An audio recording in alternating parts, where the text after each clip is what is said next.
Assalamualaikum warahmatullahi wabarakatuh. Perkenalkan, nama saya Aisyah Restiani dari Teknik Informatika 6 Online.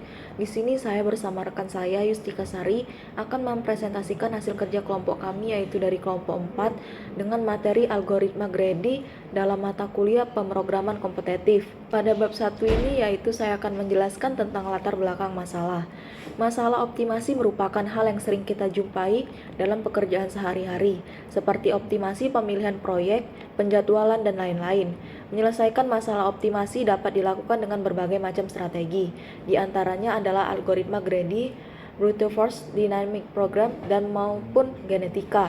Strategi algoritma Grady adalah yang paling populer di antara strategi algoritma yang lainnya, dikarenakan kesederhanaannya dan kemudahan penerapannya. Strategi algoritma Grady sering digunakan karena berguna untuk menghasilkan solusi yang menghampiri atau approximation optimum daripada menggunakan algoritma yang lebih rumit untuk menghasilkan solusi yang ekstrak.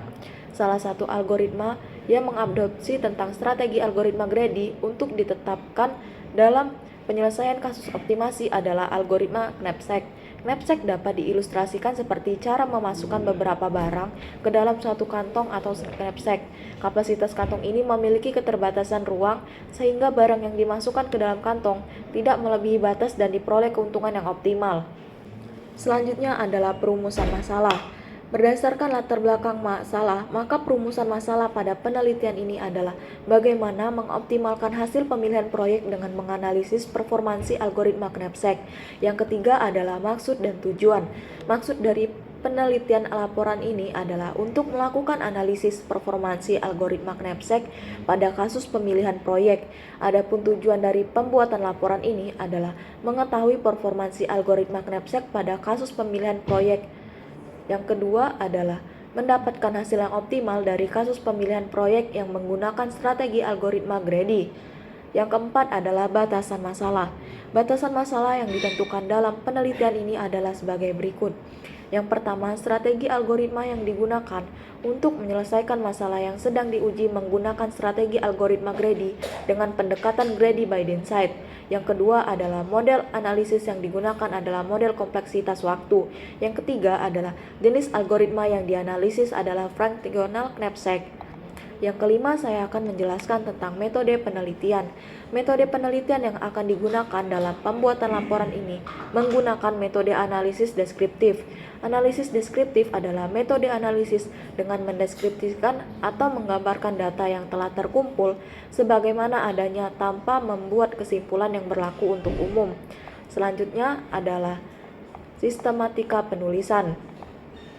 Sistematika penulisan laporan ini disusun untuk memberikan gambaran umum tentang penelitian yang akan dijalankan, yaitu terdiri dari 3 bab. Bab 1 terdiri dari pendahuluan, merupakan proses yang menguraikan tentang latar belakang permasalahan, mencoba merumuskan inti permasalahan yang dihadapi, menentukan maksud dan tujuan penelitian yang kemudian diikuti dengan pembatasan masalah, metode penelitian dan sistematika penulisan. Bab 2 tentang analisis algoritma. Bab 2 ini berisi tentang analisis algoritma, pendekatan strategi algoritma, dan kebutuhan untuk alat simulasi berupa perangkat lunak yang dibangun sesuai dengan metode pengembangan perangkat lunak yang digunakan. Bab 3 berisi kesimpulan dan saran. Bab 3 berisi kesimpulan hasil pengujian dari perangkat lunak yang telah dibangun berdasarkan tujuan yang ingin dicapai dan saran yang diberikan untuk perangkat lunak ini untuk dikembangkan di kemudian hari. Assalamualaikum warahmatullahi wabarakatuh. Saya Yustika Sari. Saya akan melanjutkan penjelasan dari rekan saya Aisyah Restiani, yaitu bab 2 tentang analisis algoritma. Yang pertama ada konsep Grady. Suatu persoalan dapat diselesaikan dengan teknik Grady jika persoalan tersebut memiliki sifat. Yang pertama, solusi optimal dari persoalan dapat ditentukan dari solusi optimal subpersoalan tersebut. Pada setiap subpersoalan, ada suatu langkah yang bisa dilakukan, yang mana langkah tersebut menghasilkan solusi pada subpersoalan tersebut. langkah itu disebut juga dengan greedy choice. Greedy choice, jika kita diberikan N buat aktivitas ke I dinyatakan dalam AI start sama AI N. Artinya, aktivitas ini dimulai pada waktu AI start dan berakhir pada waktu AI N. Pada setiap satuan waktu, Anda dapat mengikuti paling banyak satu aktivitas. Dengan kata lain, Anda dapat mengikuti dua aktivitas I dan J jika AI N lebih besar dari AI J start atau AJ N AI start. Anda ingin mengatur jadwal sedemikian sehingga Anda bisa mengikuti aktivitas sebanyak mungkin. Contohnya, ada aktivitas A,3, 1,3, 2,6, 5,7, 8,9. Solusinya, Anda dapat hadir di 3 aktivitas berbeda yang tidak saling tumpang tindih, yaitu ada 13, 57, dan 89. Langkah awal dalam menyelesaikan permasalahan dengan teknik greedy adalah memastikan bahwa soal dapat dipecah menjadi suatu sub-persoalan yang lebih kecil. Subpersoal AX start, AXN.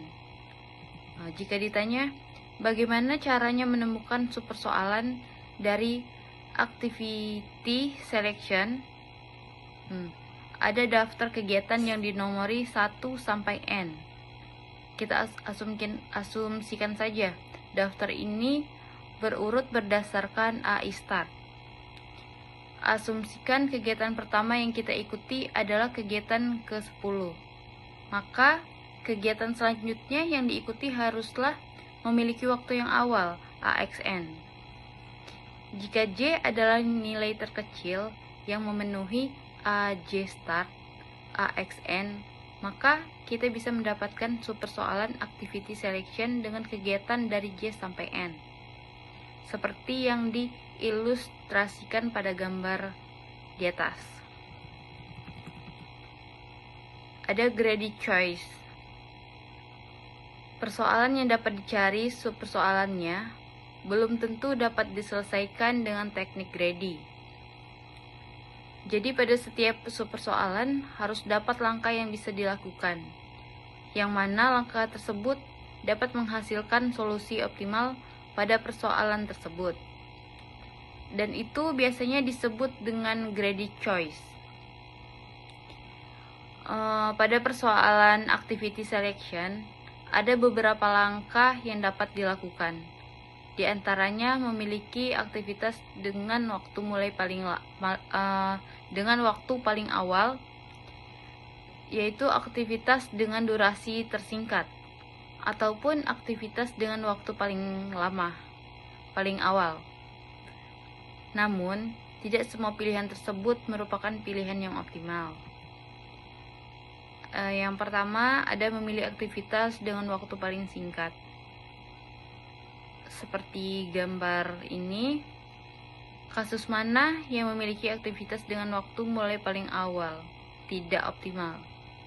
Sekilas, pemilihan ini merupakan langkah yang optimal, namun bisa jadi ada aktivitas yang mulai lebih awal, tapi memiliki durasi yang sangat panjang sehingga menyita waktu. Seperti yang diilustrasikan pada gambar tersebut, dengan kata lain, pilihan ini tidak selalu menghasilkan solusi optimal. Kedua, memiliki aktivitas dengan durasi paling singkat. Seperti gambar ini, kasus yang mana memilih aktivitas dengan durasi tersingkat tidak optimal, serupa dengan pemilihan sebelumnya. Ternyata pemilihan ini tidak menjamin solusi yang optimal. Seperti yang terlihat pada gambar, Pemilihan ini dapat memotong dua aktivitas lain yang sebenarnya dapat kita ikuti. Ketiga ada lagi aktivitas dengan waktu akhir paling awal. Contohnya, pemilihan aktivitas dengan waktu yang paling awal seperti gambar ini. Dengan memilih aktivitas yang selesai lebih awal, kita mempunyai sisa waktu lebih banyak untuk aktivitas lainnya, tanpa peduli kapan aktivitas ini mulai atau berapa durasinya. Memilih yang selesai lebih awal pasti menguntungkan. Pilihan ini adalah merupakan greedy choice yang selalu menghasilkan solusi optimal. Yang kedua, ada penyelesaian dengan teknik greedy. Secara umum, persoalan dapat diselesaikan dengan teknik greedy dengan melakukan greedy choice. Untuk mendapatkan subpersoalan, penyelesaian dengan teknik greedy. Secara umum, persoalan dapat diselesaikan dengan teknik greedy dengan melakukan greedy choice untuk mendapatkan subpersoalan. Kemudian, secara rekursif, menyelesaikan subpersoalan tersebut. Pada kasus activity selection, kita dapat menentukan aktivitas yang akan diikuti pertama kali. Selanjutnya, mendapatkan subpersoalan yang ternyata dapat diselesaikan dengan cara serupa. Contoh gambar berikut yaitu konfigurasi masukan awal. Berikut simulasi penyelesaian activity selection menggunakan greedy. Misalkan diberi interval aktivitas 1,7, 2,6, 5,7, 6,9, 9,12, 10,12, 11,15, 13,14. Divisualisasikan di gambar. Kita akan melakukan serangkaian greedy choice. Disimulasikan pada gambar berikut.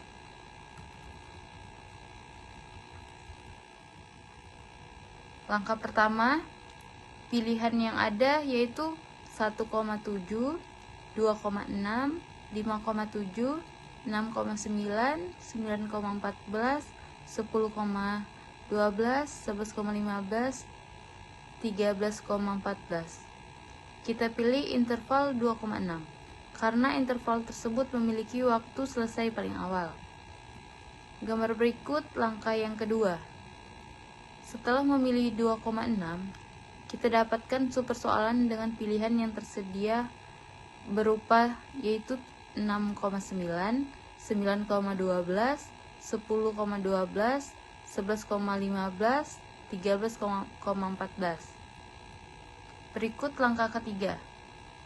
Memilih interval 6,9 karena interval tersebut memiliki waktu selesai paling awal. Gambar berikut langkah 4. Mendapatkan subpersoalan dengan pilihan tersisa, yaitu 9,12, 10,12, 11,15, 13,14. Ini ada juga gambar dari langkah 5, yaitu memilih interval 9,12. Karena awal interval tersebut memiliki waktu selesai paling awal. Berikut ada langkah 6, mendapatkan subpersoalan dengan pilihan tersisa, yaitu 13,14. Ada juga langkah ke-7, memilih interval 13,14. Langkah ke-8, gambar tersebut sudah tidak ada lagi langkah. Ya, pilihannya selesai sampai di sini. Dengan melakukan proses tersebut, kita bisa mendapatkan 4 interval. Tidak ada cara lain yang memberikan hasil lebih optimal. Implementasi dari algoritma tersebut dapat dilihat pada algoritma. Selanjutnya saya akan menjelaskan tentang permasalahan pada algoritma greedy. Greedy choice memungkinkan kita untuk memilih suatu keputusan yang dijamin akan menghasilkan solusi optimal. tanpa peduli kedepannya akan seperti apa. Hal ini akan memberikan kesan rakus, yaitu hanya mementingkan masalah yang sedang dihadapi dan selalu mengambil keputusan terbaik saat ini. Inilah sebabnya teknik ini dinamakan greedy. Karena sifatnya yang rakus, ada persoalan-persoalan yang tidak dapat diselesaikan dengan greedy. Perhatikan contoh soal berikut, yaitu materi tentang penukaran uang. Anda ingin menukarkan uang 12.000 dengan lembaran uang kertas 5.000, 2.000, dan uang 1.000. Anda ingin menukarkan dengan jumlah lembaran sesedikit mungkin. Pada soal tersebut, greedy choice yang terpikirkan adalah dengan memilih lembaran dengan nominal terbesar yang mungkin untuk tiap sub persoal. Pertama, kita pilih lembaran uang 5.000 sehingga tersisa 7.000 lagi yang harus dipecah. Selanjutnya kita pilih 5.000 lagi dan menyisakan uang 2.000 untuk dipecah. Akhirnya kita pilih uang 2.000 sebagai pecahan terakhir. Solusi dari kasus ini adalah dengan menggunakan 3 lembaran. Dengan soal yang sama, bagaimana jika lembaran rupiah yang beredar bernilai 5.000, 4.000, dan 1.000? Dengan algoritma greedy, kita akan menukarkan uang 12.000 dengan lembaran 5.000, 5.000, 1.000, dan 1.000. Padahal ada solusi yang lebih baik, yaitu menggunakan 3 lembaran 4.000. Pada kasus tersebut, greedy choice yang tidak selalu dapat menghasilkan solusi optimal, permasalahan ini tidak dapat diselesaikan oleh algoritma greedy. Selanjutnya adalah pembuktian greedy. Biasanya akan ada beberapa pilihan greedy choice yang mana tidak semuanya bisa menghasilkan solusi optimal. Ketika menemukan suatu greedy choice, sangat dianjurkan untuk menguji kebenaran dari pilihan tersebut sebelum diimplementasikan. Namun, pembuktian kebenaran algoritma greedy tidaklah mudah. Pengujian yang dapat dilakukan adalah dengan membuat contoh kasus yang dapat menggagalkan greedy choice tersebut. Teknik ini biasa disebut proof by counter example. Jika ditemukan satu saja contoh kasus yang mana greedy choice yang diajukan tidak menghasilkan solusi optimal, maka greedy choice tersebut dinyatakan salah. Namun, bila Anda tidak bisa menemukan counter example, belum tentu algoritma Anda benar. Algoritma greedy memang mudah untuk dipikirkan dan mudah untuk diimplementasikan, namun sulit untuk dibuktikan kebenarannya. Pembuktian kebenaran algoritma greedy bisa jadi membutuhkan pembuktian matematis yang kompleks dan memakan waktu. Oleh karena itu, pada suasana kompetisi, intuisi dan pengalaman sangat membantu untuk menyelesaikan soal bertipe greedy. Berhati-hatilah dan teliti saat mengerjakan soal bertipe greedy. Perhatikan setiap detail yang ada karena bisa berakibatkan fatal. Pada bab 3 ini di sini saya akan menjelaskan materi tentang kesimpulan dan saran. Yang pertama adalah kesimpulan. Dari uraian dan penjelasan di atas, keseluruhan materi dan bab-bab sebelumnya, serta dalam rangka dalam menyelesaikan penelitian, dapat diambil kesimpulan pokok dari penerapan algoritma greedy. Yang pertama adalah strategi yang digunakan algoritma greedy cukup ampuh untuk diterapkan pada persoalan-persoalan optimasi. Hasil solusi yang didapatkan oleh algoritma greedy cenderung mendekati atau menghampiri hasil solusi optimal. Selain itu, yang menjadi kelebihan algoritma greedy sendiri adalah implementasinya yang sangat sederhana dan langsung. Yang kedua adalah algoritma greedy sangat cocok untuk diterapkan pada kehidupan sehari-hari daripada menerapkan algoritma lain yang lebih kompleks dan rumit atau menerapkan algoritma brute force yang kompleksitasnya relatif lebih besar bila dibandingkan dengan algoritma greedy. Selanjutnya adalah saran.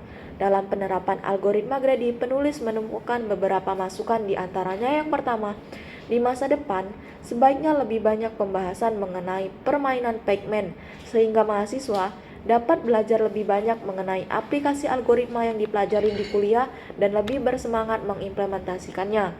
Yang kedua, diharapkan kedepannya untuk pengembangan fungsi seleksi yang lebih tepat, sehingga algoritma dapat bekerja dengan benar dan menghasilkan solusi yang benar-benar optimum. Sekian dari presentasi yang dapat saya dan rekan saya sampaikan. Apabila ada kesalahan dan kekurangan mohon dimaafkan. Wassalamualaikum warahmatullahi wabarakatuh.